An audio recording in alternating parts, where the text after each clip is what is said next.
Jésus-Christ. Je suis reconnaissant au Seigneur parce que c'est lui qui nous donne le souffle de vie et c'est lui qui nous a permis de nous réunir en ces lieux ce soir. Je suis votre frère David Odia.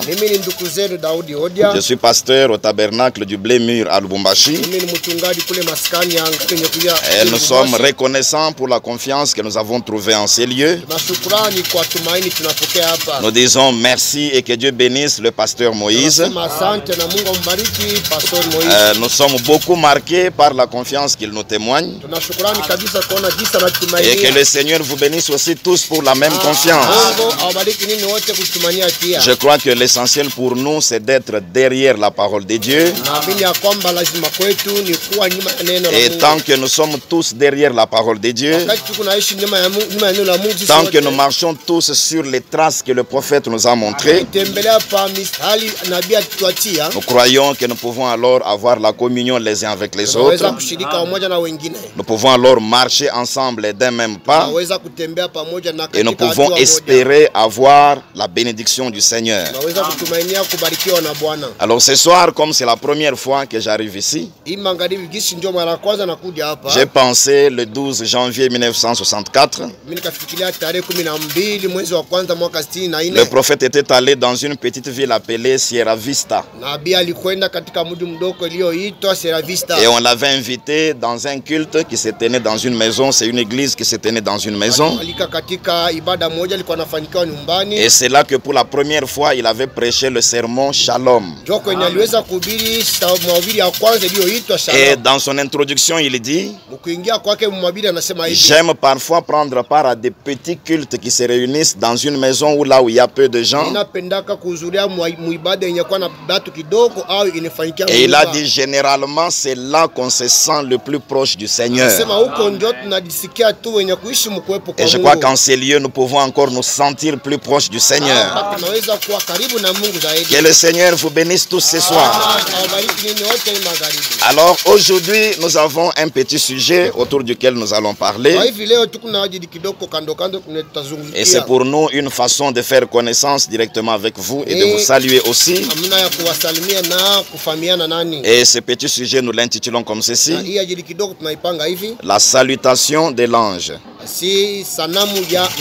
Nous allons nous lever pour honorer la lecture de la parole de Dieu. Nous ouvrons dans Luc chapitre 1er, du 26e au 45e verset. Luc chapitre 1er, du 26e au 45e verset, nous lisons: au 6e mois, l'ange Gabriel fut envoyé par Dieu dans une ville de Galilée appelée Nazareth,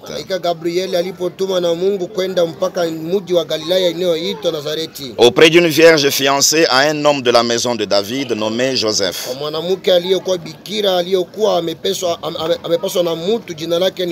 Le nom de la vierge était Marie. L'ange entra chez elle et dit: je te salue, toi à qui une grâce a été faite. Le Seigneur est avec toi. Troublé par cette parole, Marie se demandait ce que pouvait signifier une telle salutation. L'ange lui dit: ne crains point Marie, car tu as trouvé grâce devant Dieu. Et voici, tu deviendras enceinte et tu enfanteras un fils et tu lui donneras le nom de Jésus. Il sera grand et sera appelé fils du Très-Haut. Et le Seigneur Dieu lui donnera le trône de David son père. Il régnera sur la maison de Jacob éternellement et son règne n'aura point de fin. Marie dit à l'ange: Comment cela se fera-t-il puisque je ne connais point d'homme? L'ange lui répondit, le Saint-Esprit viendra sur toi et la puissance du Très-Haut te couvrira de son ombre. C'est pourquoi le saint enfant qui naîtra de toi sera appelé fils de Dieu. Voici Élisabeth, ta parente, a conçu elle aussi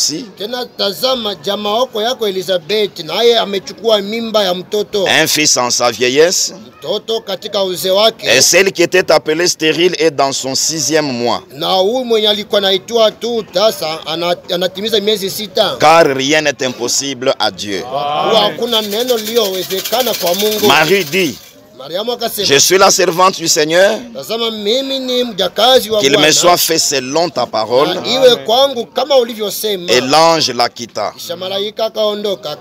Dans ce même temps, Marie s'éleva et s'en alla en hâte vers les montagnes dans une ville de Juda. Elle entra dans la maison de Zacharie et salua Élisabeth. Dès qu'Élisabeth entendit la salutation de Marie, son enfant tressaillit dans son sein et elle fut remplie du Saint-Esprit. Elle s'écria d'une voix forte, tu es bénie entre les femmes et le fruit de ton sein est béni. Comment m'est-il accordé que la mère de mon Seigneur vienne auprès de moi? Car voici, aussitôt que la voix de ta salutation a frappé mon oreille, l'enfant a tressailli d'allégresse dans mon sein. Heureuse celle qui a cru, parce que les choses qui lui ont été dites de la part du Seigneur auront leur accomplissement. Que le Seigneur ajoute des bénédictions à la lecture de sa parole. Veuillez vous asseoir. Inclinons nos têtes pour parler au Seigneur. Bienveillant Père Céleste, Seigneur Jésus-Christ, nous bénissons ton Saint-Nom car c'est toi qui nous as conduits jusqu'en ces lieux. Merci pour la présence de tes serviteurs en ces lieux et merci pour la présence de ce peuple pour écouter ta parole. Nous avons chanté et jubilé pour ta gloire et pour ton honneur. Nous voulons nous asseoir à présent à tes pieds pour recevoir tes oracles.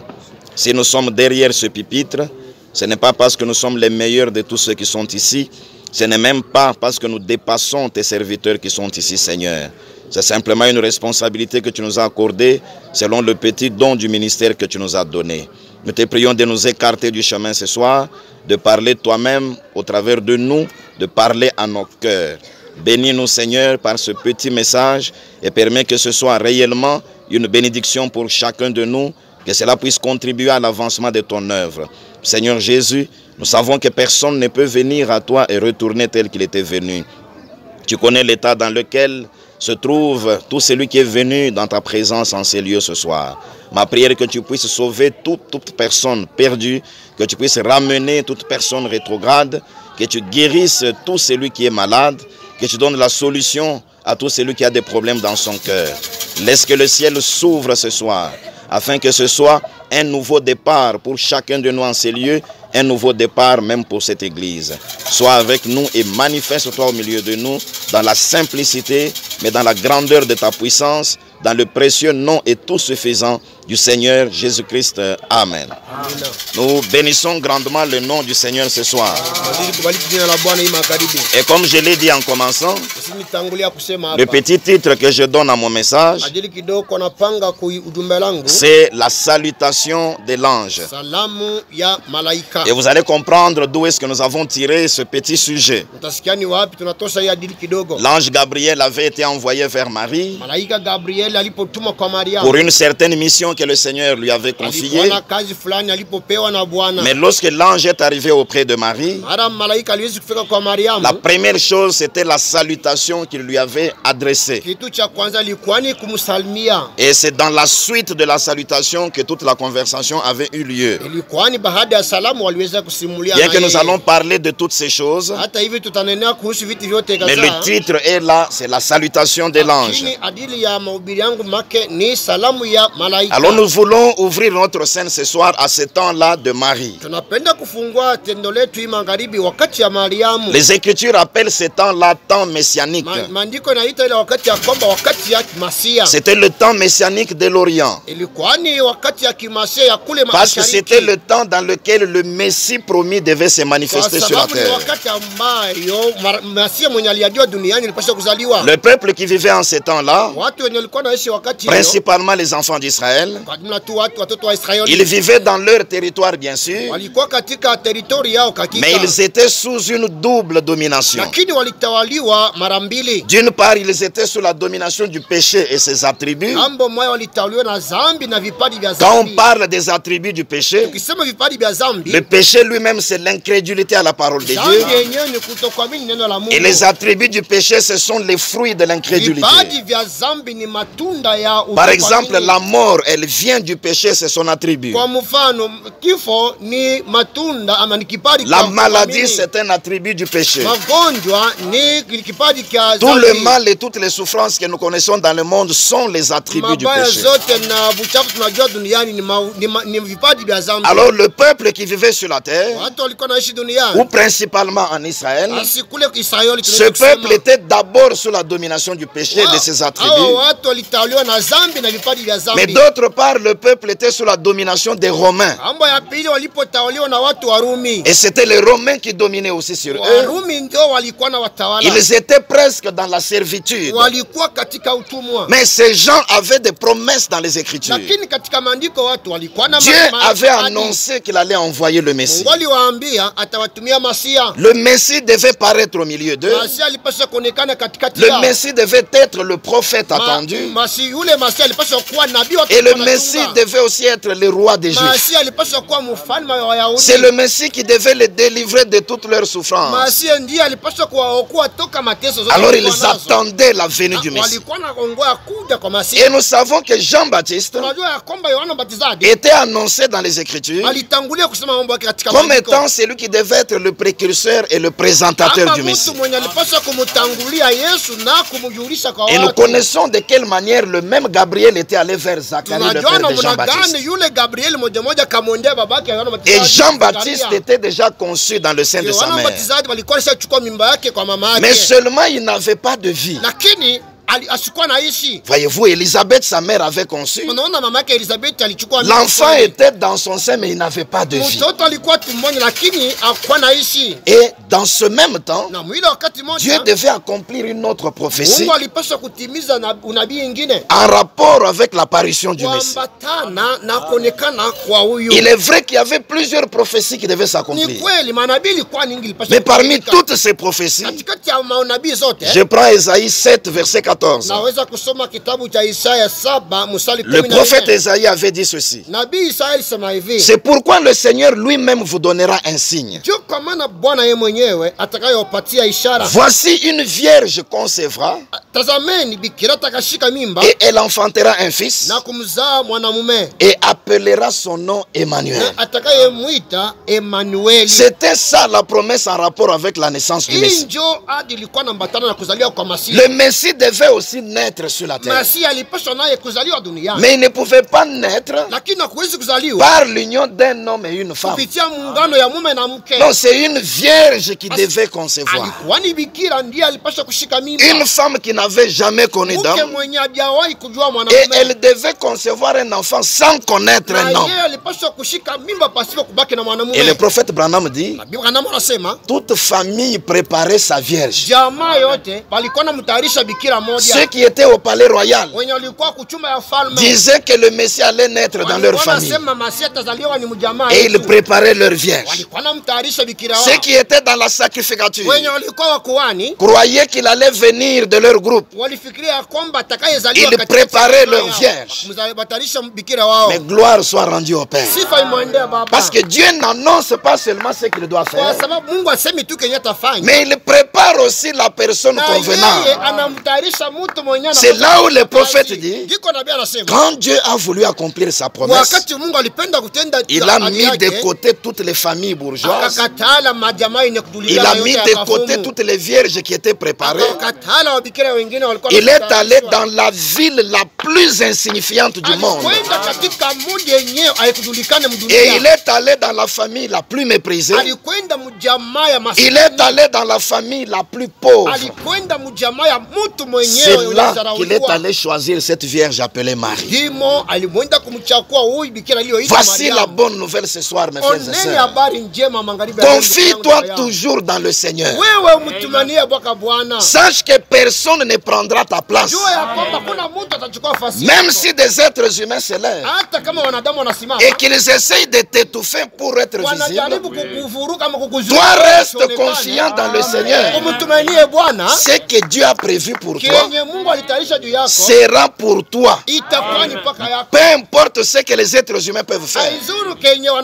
Même si les êtres humains préparent leur pion, attends seulement le temps de Dieu. Quand le temps de Dieu arrivera, le Seigneur te prendra, quelle que soit ta condition basse, quelle que soit l'insignifiance de ta famille, quel que soit ton niveau méprisable, le Seigneur te prendra et il te placera à la place qu'il avait prévue. C'est comme ça que Élisabeth avait déjà conçu Jean-Baptiste et elle avait déjà eu 6 mois de grossesse. Mais l'enfant dans son sein était mort. Au 6e mois de la grossesse d'Élisabeth, l'ange Gabriel est envoyé vers Marie. Marie était dans une ville appelée Nazareth.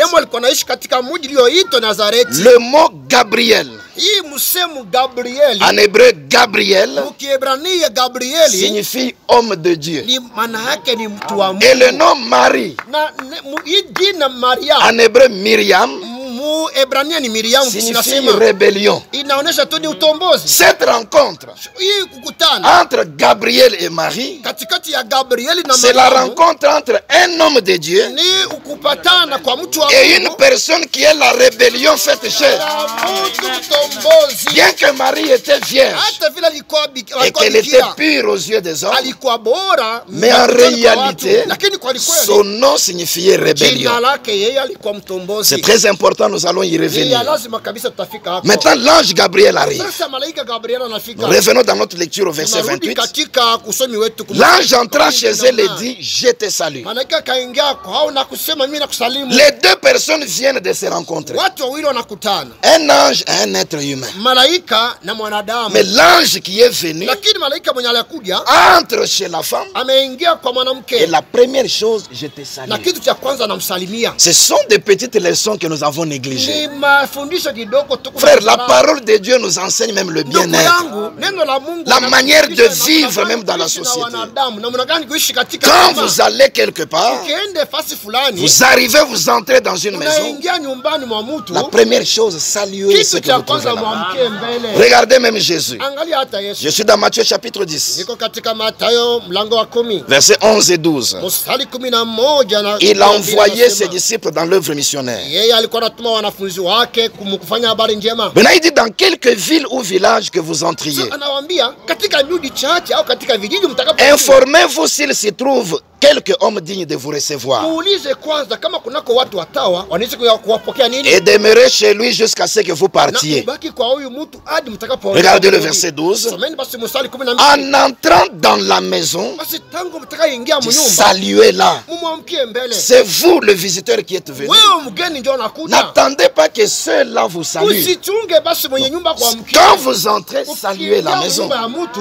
Et la salutation varie d'un peuple à l'autre. Il y a des gens qui se serrent chaudement la main. Il y a des gens qui veulent s'embrasser. Mais là, le prophète insiste. Si vous regardez Paul quand il a écrit aux Romains, il leur a dit, saluez-vous par un saint baiser. Il n'a pas dit, saluez-vous par un baiser, mais il a dit, saluez-vous par un saint baiser. C'est là que le prophète nous interprète la chose. Cela voulait simplement dire qu'il devait s'embrasser sur le cou. Mais pas de souillure dans cela. On a bien dit un saint baiser. C'est-à-dire les hommes entre eux et les femmes entre elles. Voyez-vous, nous devons apprendre à nous saluer quand nous nous rencontrons. L'ange la salue. Dit, toi à qui une grâce a été faite. Je ne sais pas comment les gens lisent les Écritures. La Bible dit, toi à qui une grâce a été faite. Mais quelqu'un va vous dire, Marie pleine de grâce. C'est contraire aux Saintes Écritures. La Bible appelle Dieu le Dieu des grâces au pluriel. Mais Marie, on lui avait fait une grâce. Elle n'était pas pleine de grâce. La plénitude de la grâce n'était pas venue sur elle. Mais Dieu lui avait fait une grâce. Dieu l'avait choisi parmi plusieurs vierges et lui avait fait la grâce d'enfanter Jésus le Messie. Mais nous voyons que Marie a été troublée par ça. Troublée par cette parole. Marie s'est demandé ce que pouvait signifier une telle salutation. Et dans ce trouble, l'ange lui dit, ne crains point Marie, car tu as trouvé grâce devant Dieu.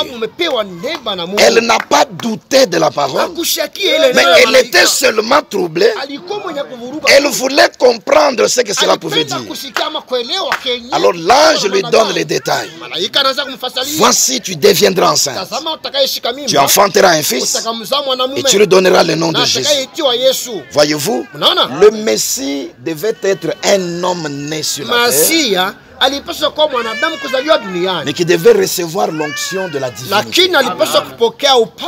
Parce que le mot Messie signifie la personne ouane.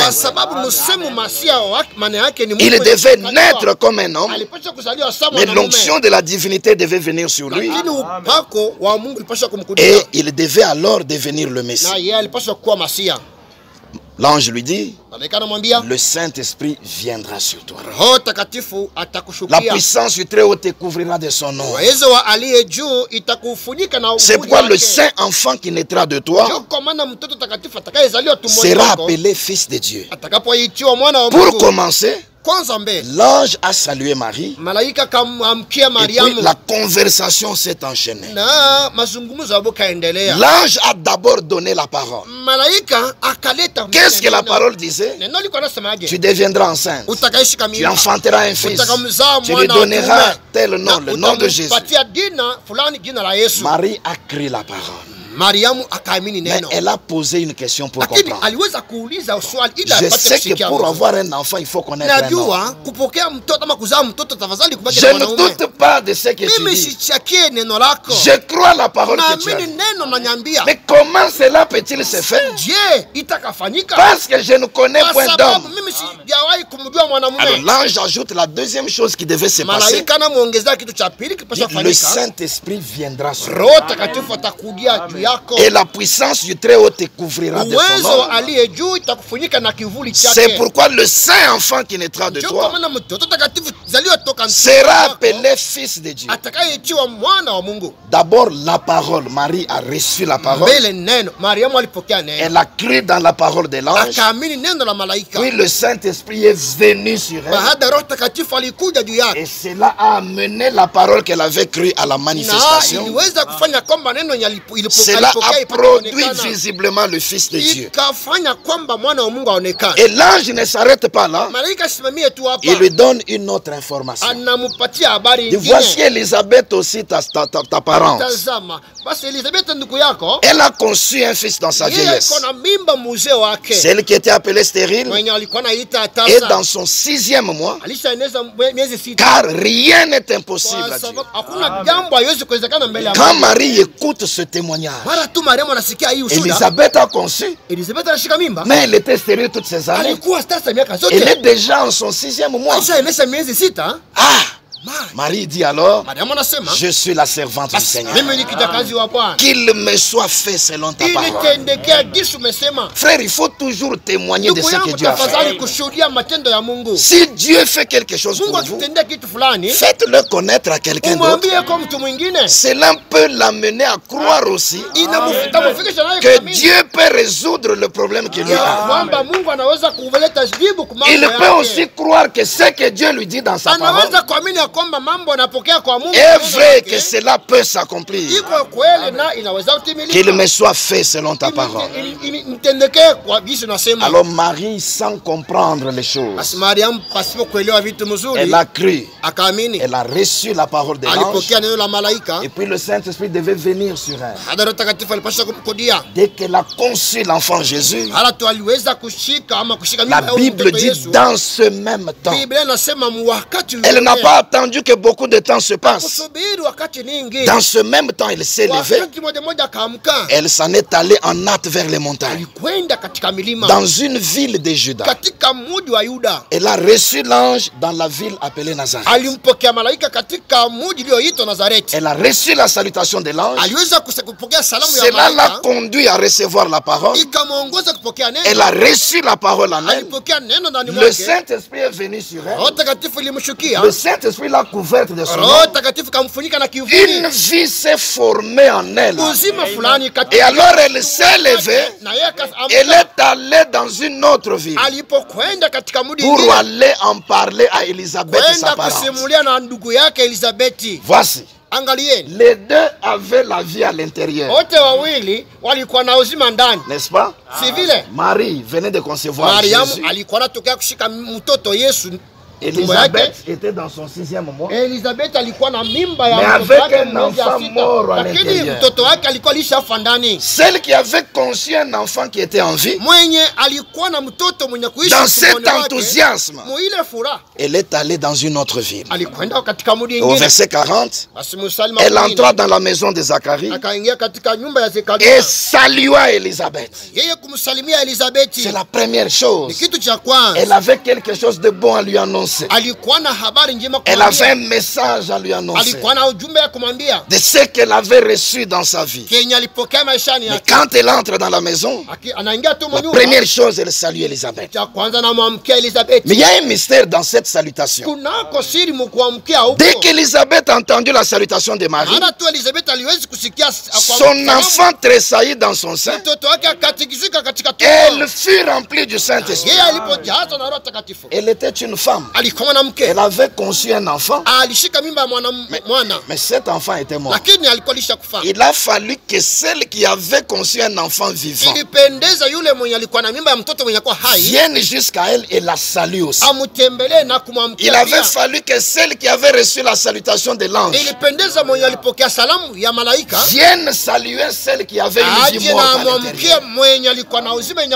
Et dès que cette autre femme reçoit les paroles de la salutation, d'abord la vie qui était morte en elle reprend. L'enfant tressaillit de joie et elle-même a été remplie du Saint-Esprit. C'est là qu'elle s'est écriée d'une voix forte: tu es bénie entre les femmes et le fruit de ton sein est béni.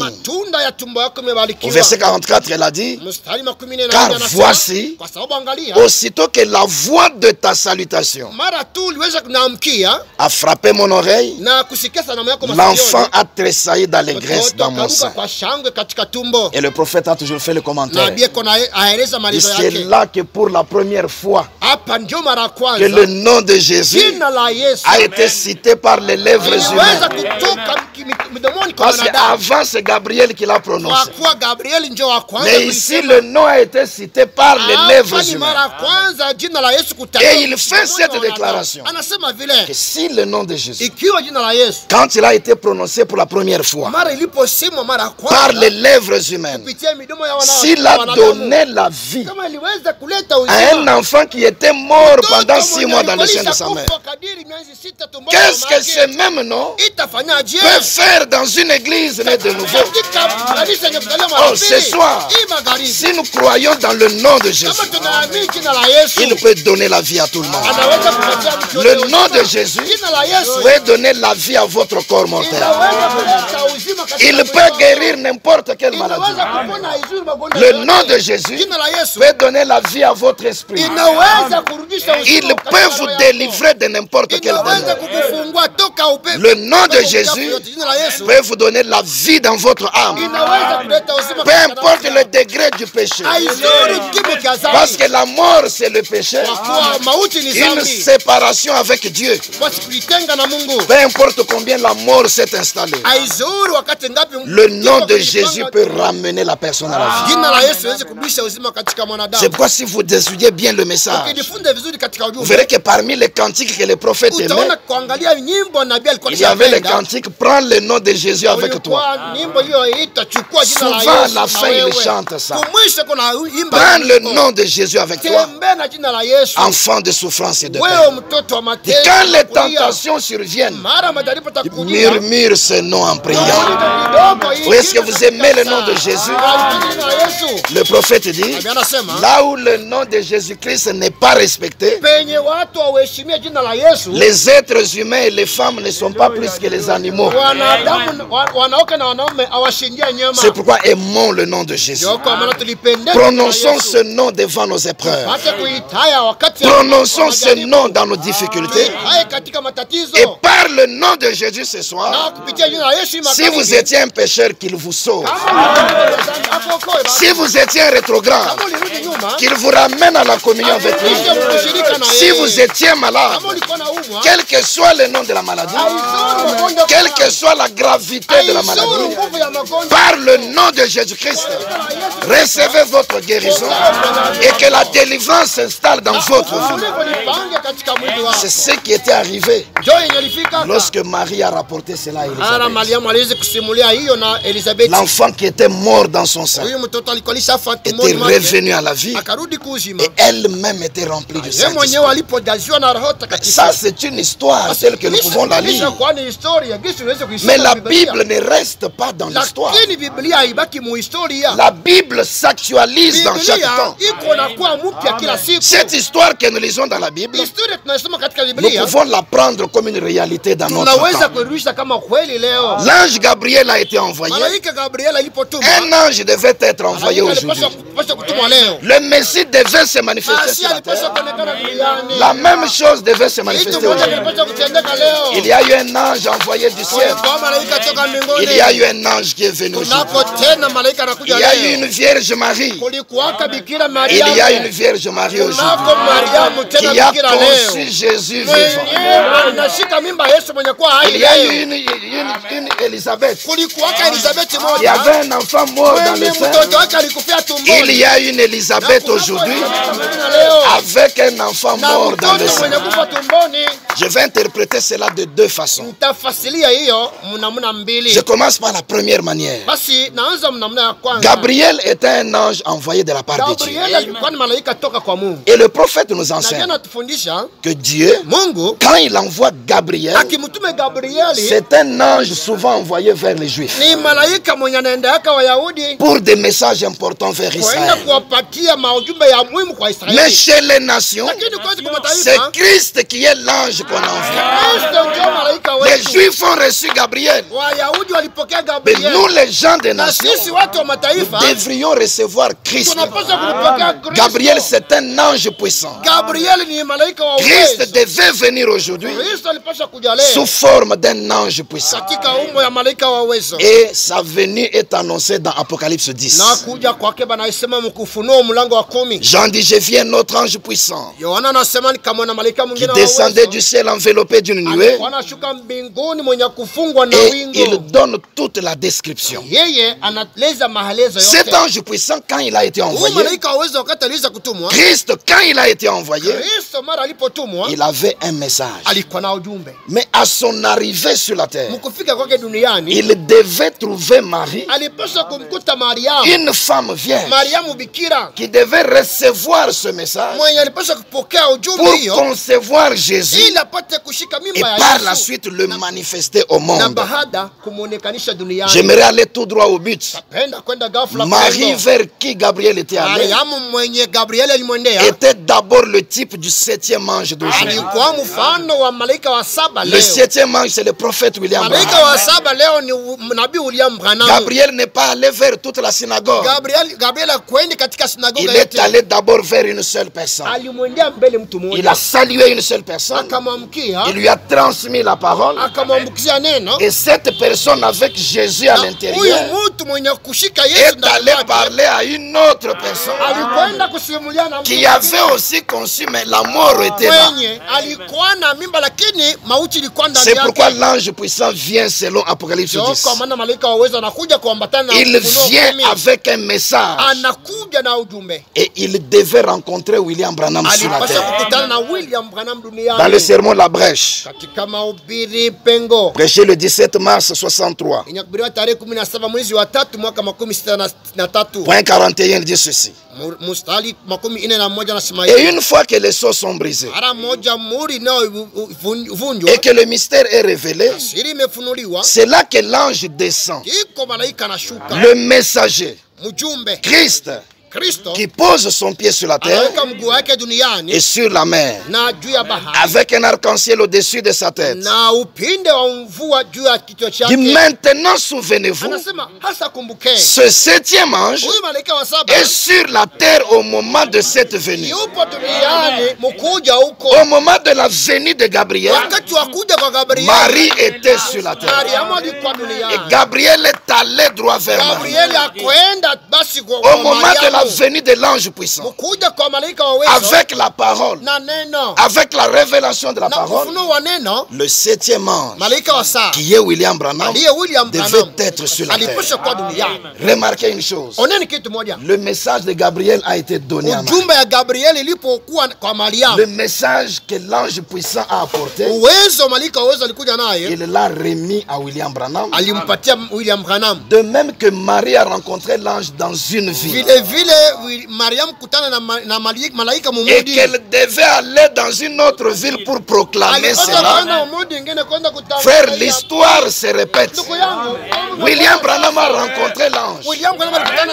Il a rencontré l'ange puissant dans une ville appelée Tucson. Mais ce n'est pas là qu'il a proclamé le message. Non, le type devait s'accomplir. On lui a dit, va dans une autre ville. Va à Jeffersonville. C'est là que tu vas proclamer les sceaux.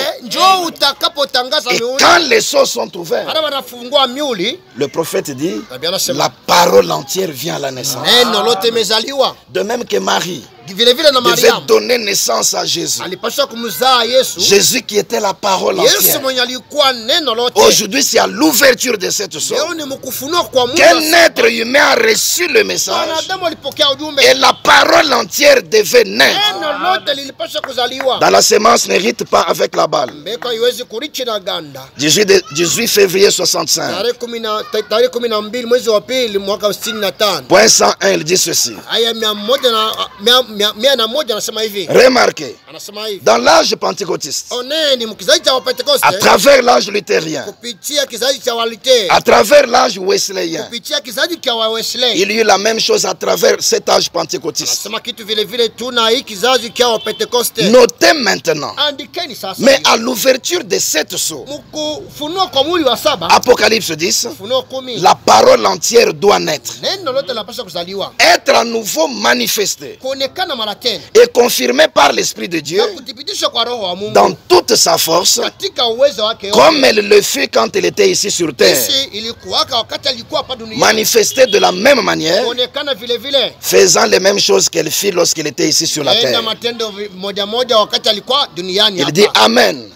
Hébreux 13:8 dit que Jésus-Christ est le même hier, aujourd'hui et pour toujours.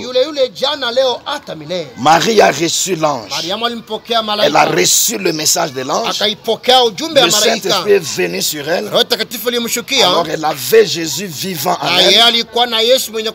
Elle est allée vers Élisabeth. William Branham a reçu l'ange puissant. Il a reçu tout le message. Le Saint-Esprit est venu sur lui. La pluie de l'arrière-saison est venue sur lui. Il avait toute la parole en lui. Jésus vivant et se manifestant en lui. Il devait maintenant aller vers Élisabeth. Élisabeth étant une femme, dans les Écritures, la femme représente toujours l'Église. Et c'est nous tous ici qui formons l'Église. Nous avions en nous le germe. Dieu nous avait connus avant la fondation du monde. Dieu nous avait prédestinés à la vie. De même qu'Élisabeth portait Jean-Baptiste. Une vie qui devait présenter Jésus au monde. Nous aussi étant les prédestinés de Dieu, nous avions le germe de vie en nous. C'est cette vie en nous qui doit présenter Jésus au monde. Mais à cause du doute, à cause de l'incrédulité dans laquelle nous nous étions retrouvés, cette vie en nous était morte. Et c'était les choses du monde qui avaient pris le dessus. Frère, la vie doit d'abord être là. Le germe de vie doit être là. Mais pour nous tous, c'était masqué par le péché. Mais quand l'ange puissant vient, il donne le message à William Branham. Ce message est destiné à Élisabeth. Ce message doit aller vers les élus de Dieu. Ils sont dans le monde. Ils sont dans les organisations. Ils sont dans le péché. Ils ont aussi la mort du péché en eux. Mais là au fond, il y a une vie que Dieu a fait placer. Il y a un germe de vie placé par prédestination. Et il fallait que celui qui avait un Jésus vivant en lui vienne parler à ceux qui avaient une vie morte pour que cette vie reprenne. Dans la Brèche.301, il dit ceci. Mais la première chose qui a représenté cette rédemption, c'était l'agneau immolé dès la fondation du monde qui est venu. Il a pris le livre gloire. Il a ouvert le livre et en a arraché le sceau.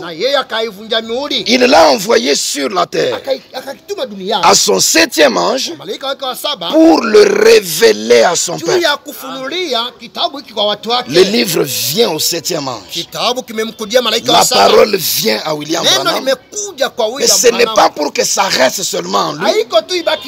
Il doit révéler ce livre au peuple de Dieu. Il doit aller vers les élus qui sont dans le monde et leur prêcher la parole.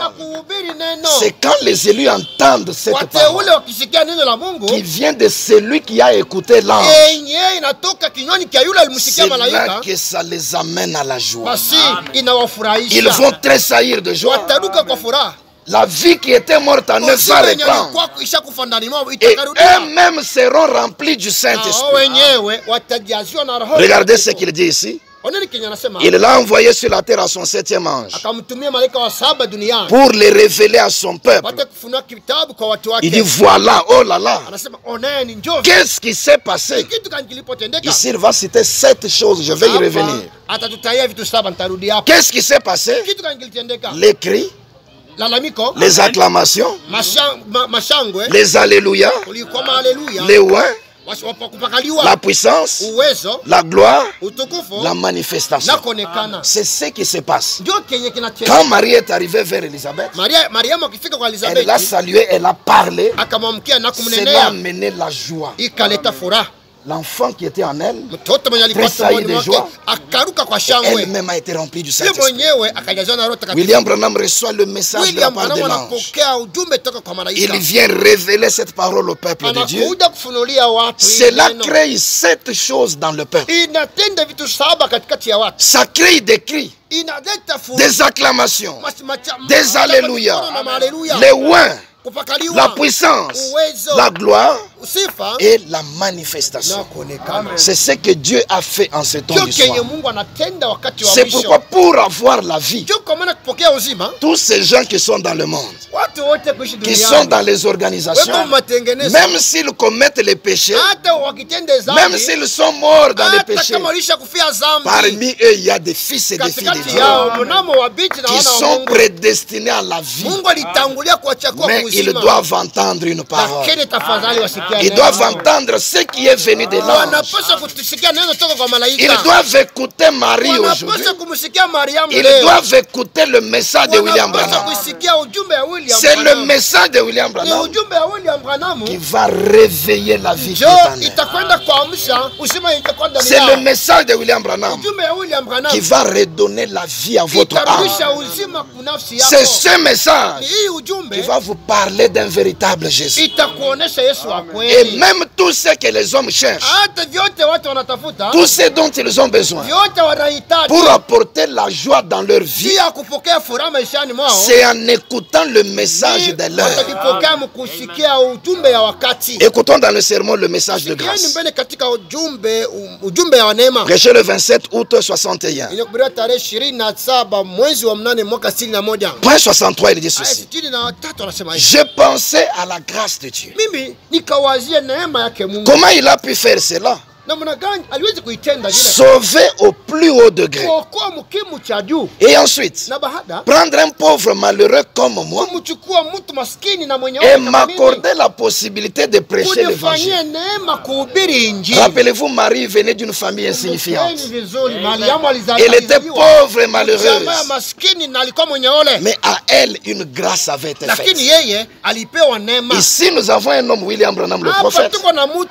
Il montre aussi que Dieu lui a fait grâce.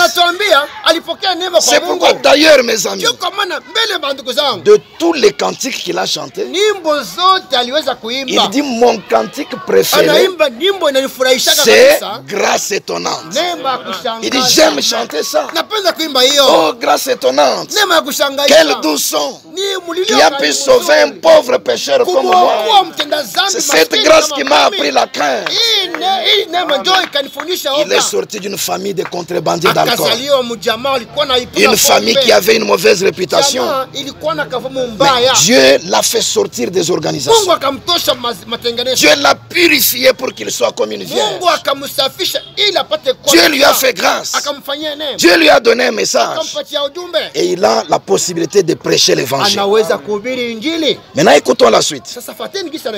Et m'accorder la possibilité de prêcher l'évangile et de voir les autres être sauvés. Si lui n'a pas prêché l'évangile, ces autres-là ne seront pas sauvés. Si Marie ne parle pas à Élisabeth, si Élisabeth n'entend pas Marie, Jean-Baptiste sera toujours mort. Est-ce que vous comprenez cette histoire? Et prêcher l'évangile, voir les autres être sauvés, les voir guéris, voir des foyers qui ont été brisés, révolutionnés à nouveau, voir des vies qui ont été ruinées, redevenir normal et m'accorder la grâce. C'est quand vous écoutez le message de William Branham que vous pouvez voir ces quatre choses se manifester. Voir les autres être sauvés. Il n'y a pas moyen d'avoir le salut autrement. Toi, Elisabeth, tu sens dans ton cœur que Dieu veut que tu vives. Mais pour que cette vie qui est à l'intérieur reprenne comme il faut, tu dois recevoir Marie et tu dois écouter ce qu'elle a dit. Toi, élu de Dieu, même quand tu es dans le péché, tu sens qu'il y a quelque chose qui te dit ça, ce n'est pas ta vie. C'est ce petit germe-là caché en toi. Mais pour que ça puisse éclore, il faut le message du 7e ange. Il faut le message du temps de la fin. C'est ce qui peut t'amener au salut. Pas seulement le salut, mais le voir aussi être guéri. Dans le message, il y a la guérison. Et William Branham dit, Aujourd'hui, nous avons accès à la guérison pour notre corps. Même quand les médecins ont échoué. Les médecins peuvent dire ce qu'ils veulent. Recevez le message de l'heure. Croyez le message. Vous serez sauvés. Dieu guérira votre maladie. Voir des foyers qui ont été brisés, révolutionnés à nouveau. Même si l'homme est allé au nord, la femme au sud. Ou bien vous êtes ensemble mais par formalité. Laissez le message du temps de la fin s'introduire dans ces foyers-là. Il va de nouveau être révolutionnaire.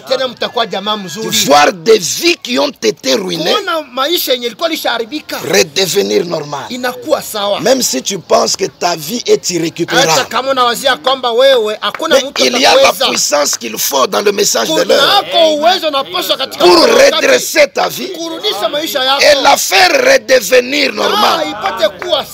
C'est pourquoi quand on écoute cela, tu vois dans la brèche, il a dit il y a des cris, il y a des acclamations et toutes les autres choses qui se manifestent.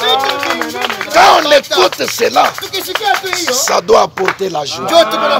C'est pourquoi mon frère, ma soeur, tu peux rencontrer des déceptions dans le monde, avoir même des difficultés dans le travail. Ne manque pas de venir écouter le message de l'heure. Il dit que c'est notre consolation. C'est la seule chose qui peut amener la joie. Et il dit il y a des cris. Ce sont des cris de joie. Il ne peut plus y avoir des cris de tristesse. Cela amène les acclamations. Les acclamations sont un signe de victoire. Parce que la parole va te donner la victoire. Cela amène des alléluia. Alléluia signifie gloire à Dieu. Et on donne la gloire à Dieu quand il a accompli de grandes choses. Ce message accomplira cela pour vous. Il dit il y a des oins. Oui. Un oin c'est une personne ointe. À cause de ce message, l'onction de l'esprit doit venir sur toi. Une onction pour t'aider à mener une vie chrétienne. Une onction pour t'aider à bien accomplir ton ministère. Même dans les différentes activités que vous avez, l'onction de Dieu doit venir et vous accompagner.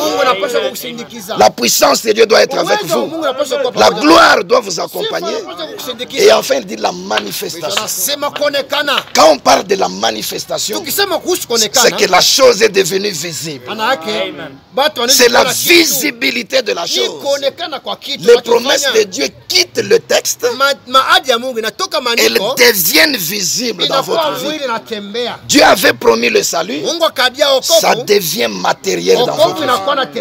Dieu avait parlé de la guérison. Ça devient manifesté dans votre vie. C'est ça le message du 7e ange. L'ange est descendu. Il a rencontré William Branham. Il lui a donné le message. La parole entière a été manifestée dans la chair humaine. Et cet homme-là est allé d'une ville à une autre. Il a proclamé le message. Et le message est emmagasiné sur les bandes et dans les brochures. Et dans nos tabernacles, on prêche le même message. Parce que chaque fois que tu écoutes le message, que ce soit en écoutant la bande, que ce soit en lisant une brochure, ou en écoutant un bon Éphésiens 4, que tu es en train d'écouter la voix du 7e ange. Et cela doit amener la vie en toi. C'est pourquoi mon frère, ma soeur, tu ne peux pas dire que tu es dans ce message. Tu passes beaucoup de temps dans le message, mais la vie de Christ ne se manifeste pas. Non, monsieur, tu dois réclamer la manifestation du salut dans ta vie.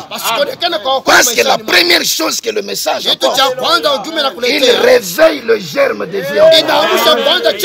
Ta nature de prédestiné, et toi-même tu dois être rempli du Saint-Esprit. Et par la suite, les autres choses là vont maintenant venir. la guérison, la bénédiction matérielle. Là, c'est lorsque Gabriel était le type de l'ange Christ qui est venu. C'est quand Marie était le type de William Branham. Et nous étions représentés par Élisabeth. Maintenant, je change de rôle. Parce que le nom Gabriel signifie homme de Dieu. C'est qu'un homme de Dieu sur la terre peut exactement jouer le rôle que Gabriel avait joué. Et le nom Marie signifiait rébellion. Un homme de Dieu doit jouer le rôle de Gabriel. Et il doit aller vers ceux qui sont rebelles. Il doit aller vers ceux qui vivent dans le péché. Et leur apporter la parole. Il va former Christ en eux. Et eux aussi à leur tour. Ils iront vers les autres qui ont le même germe mais sans vie. Comme Élisabeth. Et ils leur apporteront la parole. Voici. Gabriel était un ange céleste.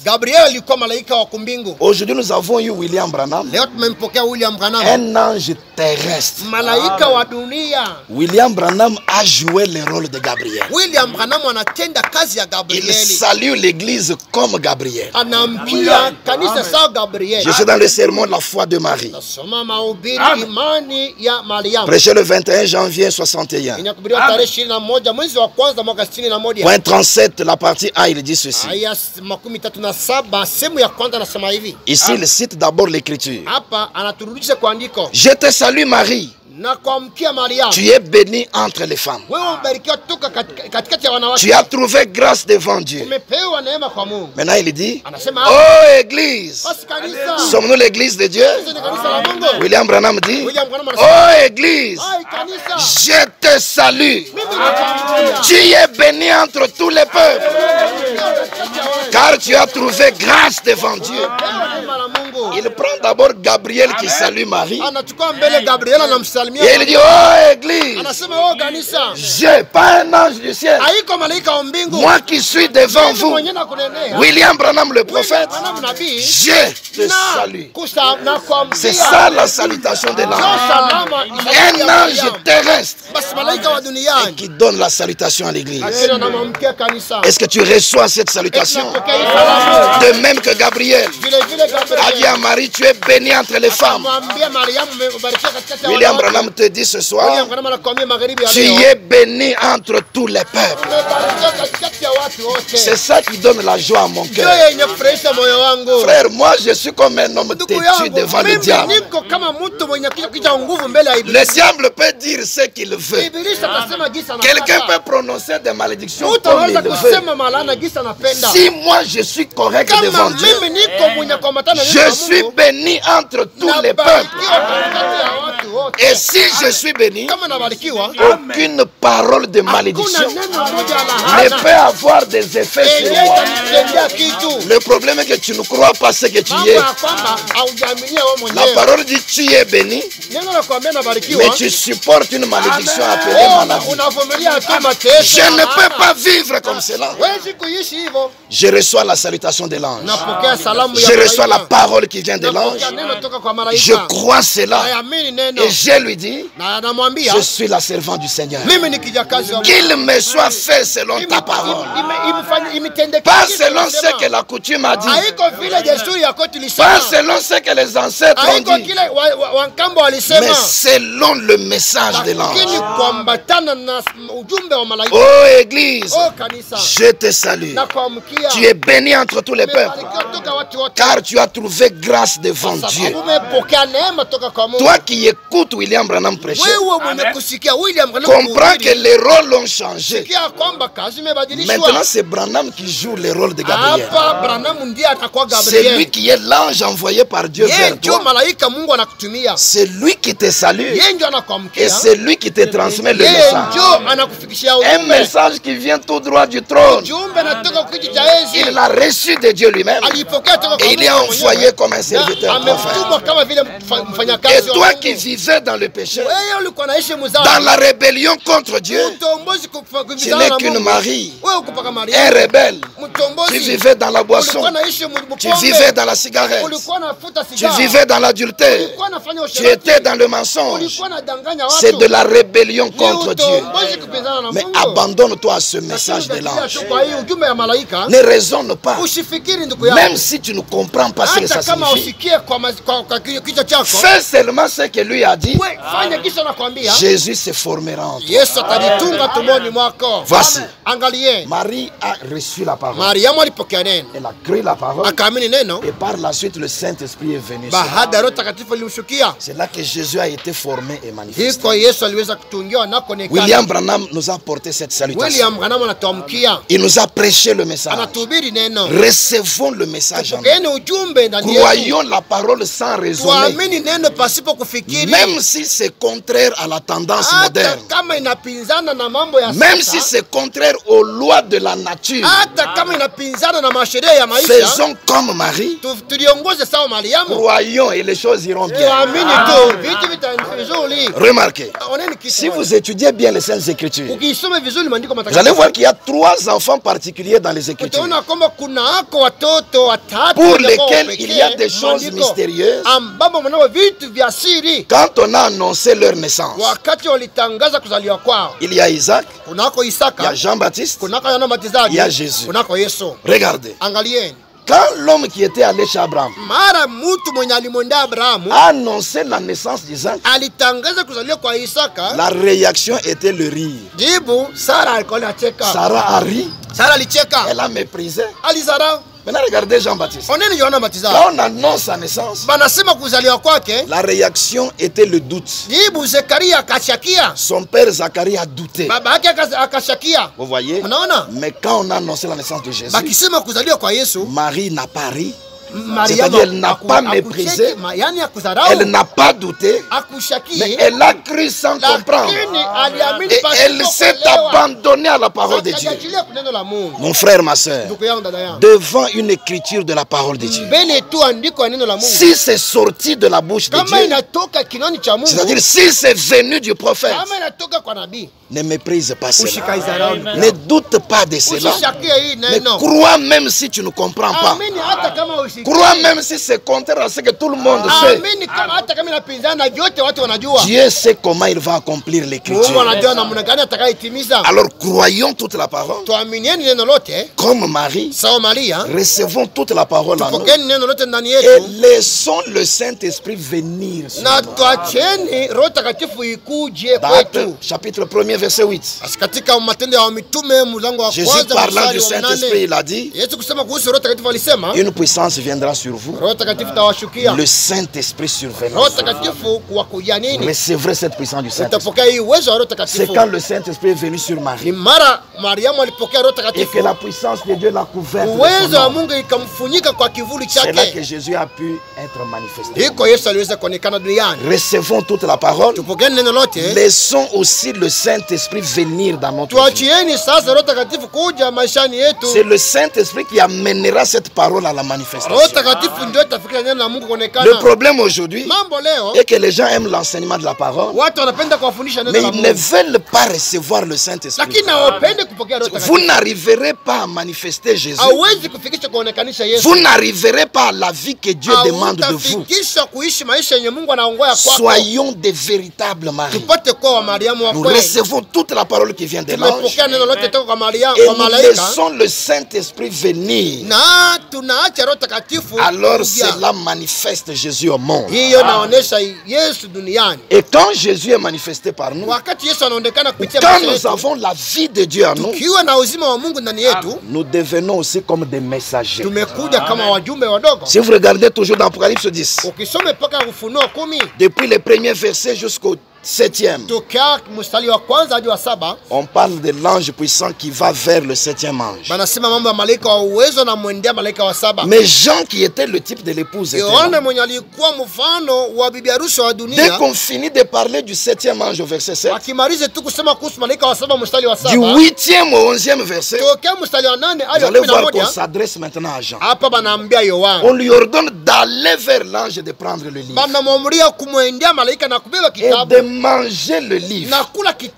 Et après au verset 11, puis on me dit, il faut que tu prophétises de nouveau sur beaucoup de peuples, des nations, des langues et des rois. Voici. L'ange puissant vient vers le 7e ange. Il lui donne le message. Et ce message doit être proclamé à l'épouse. C'est-à-dire l'épouse qui est là doit prendre toute la parole et l'emmagasiner en elle. On doit recevoir toute la parole. Et ensuite, on devient aussi prophète. On doit maintenant aller prophétiser sur beaucoup de peuples. Parce que nous qui sommes venus à la parole, frères, ne soyons pas orgueilleux. Ne nous voyons pas supérieurs. Non, c'est seulement une grâce que Dieu nous a faite d'être venus avant les autres. Nous sommes venus avant les autres. Gloire à Dieu, quelle grâce étonnante. Mais après avoir reçu, nous devons aussi aller prophétiser. C'est-à-dire annoncer cela à d'autres personnes. Parce que nous sommes mariés. Et Marie, quand elle a reçu et qu'elle a senti cette vie en elle, elle est allée vers Élisabeth. Dans le monde, dans le péché, dans les bars et dans les organisations, il y a des gens que Dieu a prédestinés à la vie. Et Branham dit, chacun va venir au temps prévu par Dieu. Nous sommes d'abord venus, mais il y a d'autres qui doivent aussi venir.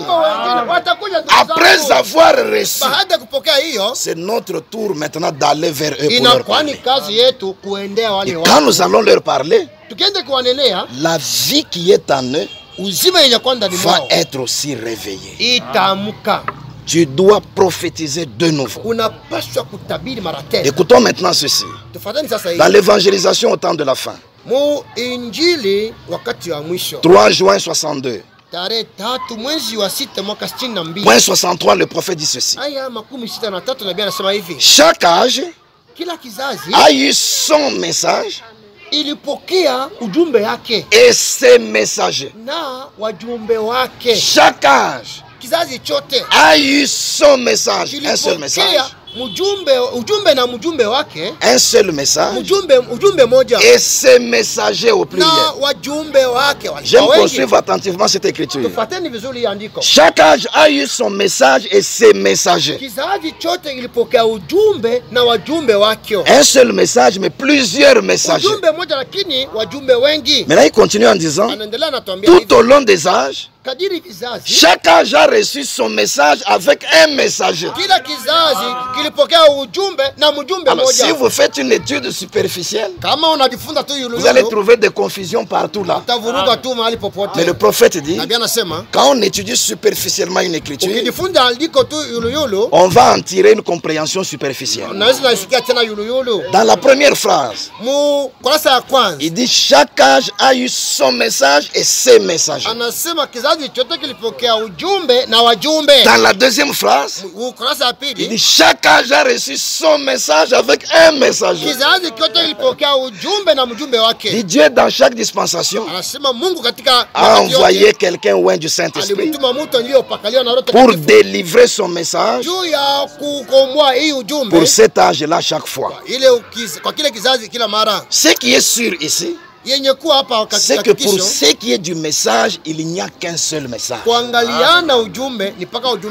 Mais pour ce qui est des messagers, dans un sens, il y a un seul messager. Il l'a dit dans cette écriture. Dans l'autre sens, il y a beaucoup de messagers.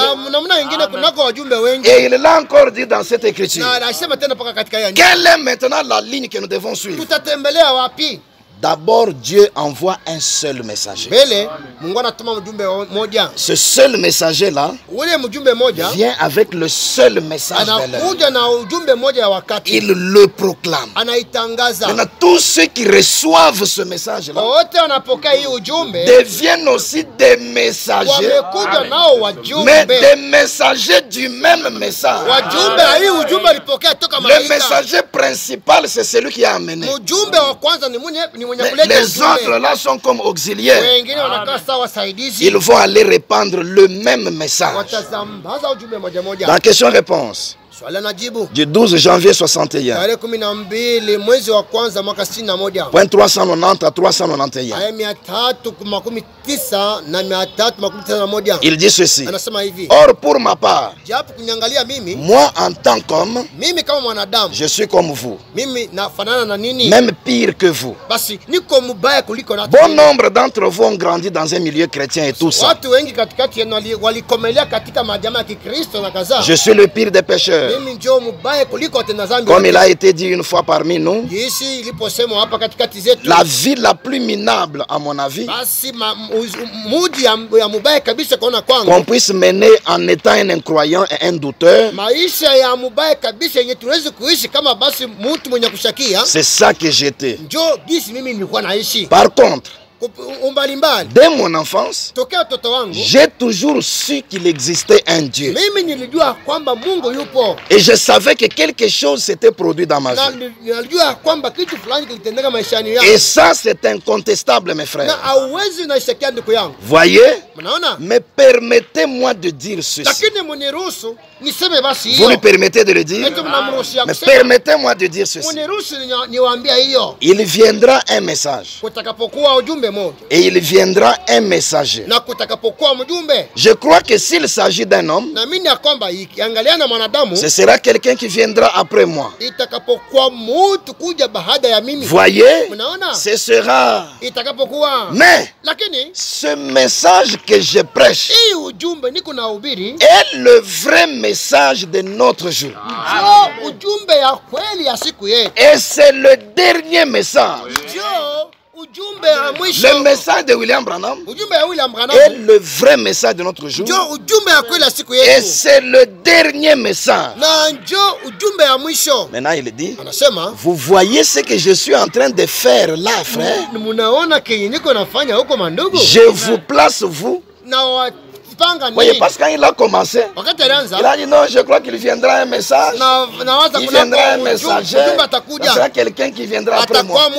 Maintenant, il vous montre ce qu'il était en train de faire. Parce qu'il vous défie d'abord en disant que ce message que je prêche est le vrai message de notre jour. Et c'est le dernier. Mais toi, tu as dit qu'il viendra un message. Comment tu dis que c'est le dernier? Ah, maintenant il dit, vous voyez ce que je suis en train de faire là, frère. Je vous place vous dans la même position que moi. Puisque vous en êtes partie intégrante autant que moi. Vous êtes des messagers de ce même message. Les Écritures ont toujours été claires et précises. Aucun autre messager ne viendra proprement parler. Aucun autre message ne sera prêché. Mais qu'est-ce qu'il était en train de faire en disant ces choses? Il nous plaçait dans la même position. Nous sommes des messagers de ce même message. Croyez-vous dans le message de l'heure? Est-ce qu'il y a quelqu'un qui croit le message de l'heure? Alors tu es un messager de ce même message. Vous êtes des messagers de ce même message. C'est ce que les Écritures même appellent le ministère de l'épouse.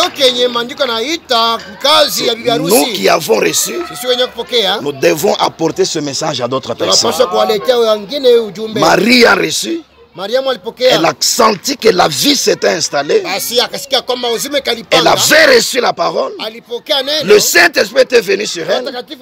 La vie était déjà formée en elle. Elle est allée vers Élisabeth. Nous aussi nous avons reçu.